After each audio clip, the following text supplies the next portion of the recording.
کیا آپ جانتے ہیں کہ کبھی ایک ایسا روٹ ہوا کرتا تھا جو سکردو کو کرگل کے راستے سے جوڑتا تھا؟ ایک ایسا راستہ جس پر قافلے چلتے تھے، تجارت ہوتی تھی، کلچر منتقل ہوتا تھا اور سلطنتیں بڑھتی گھٹتی تھی۔ آج یہ راستہ بند پڑا ہے، لیکن اس کی کہانی کشمیر اور بلتستان کی تاریخ کا وہ سنہری باب ہے جسے جاننا ہم سب کے لیے ضروری ہے۔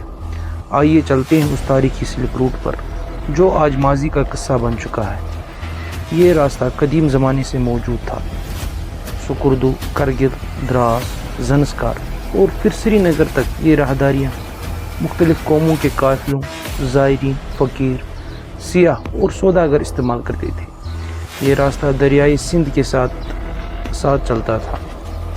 بلتی سوداگر اس راستے سے خشک میوہ، نمک، تبت کا اون، چمڑا اور یاک لاتے تھے، اور کشمیر سے کشمیری شال، زعفران، مسالہ جات اور دیگر سامان بلتستان دیا جاتا تھا۔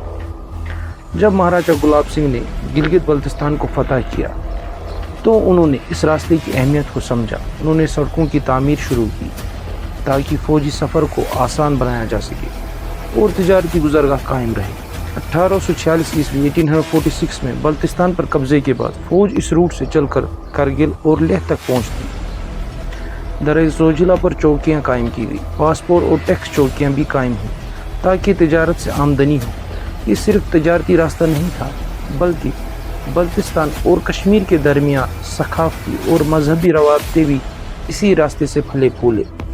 صوفی بزرگوں کی آمد و رفت اسی راستے سے ہوئی۔ شیعہ فرقے کی تعلیمات بلتستان تک پہنچی۔ کشمیری اور بلتی زبانوں میں الفاظ کا لین دین، رسم و رواج اور کھانے کا اشتراک اسی راہداری کی وجہ سے ہوا۔ 1947 میں جب ہندوستان تقسیم ہوا تو کشمیر ایک متنازع علاقہ بن گیا۔ قبائلی حملے، پاکستان فوج کی دراندازی اور ہری سنگھ کا بھارت سے الحاق، ان سب نے حالات کو بدل کر رکھ دیا۔ 1948 میں سکردو پر پاکستان کا قبضہ ہو گیا۔ کرگل اور دراس کا بھارت کے ساتھ الحاق ہوا۔ یہ تاریخی راستہ لائن آف کنٹرول میں تبدیل ہو گیا۔ قافلے بند ہو گئے، خاندان بچھڑ گئے اور تجارت ختم ہو گئی۔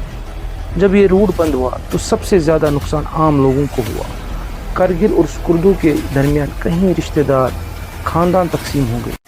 یہ سلک روٹ ہمیں یاد دلاتا ہے کہ راہیں بند کی جا سکتی ہیں لیکن دلوں کے رابطے کبھی ختم نہیں ہوتے۔ چینل کو لائک، شیئر اور سبسکرائب کرنا نہ بھولیں۔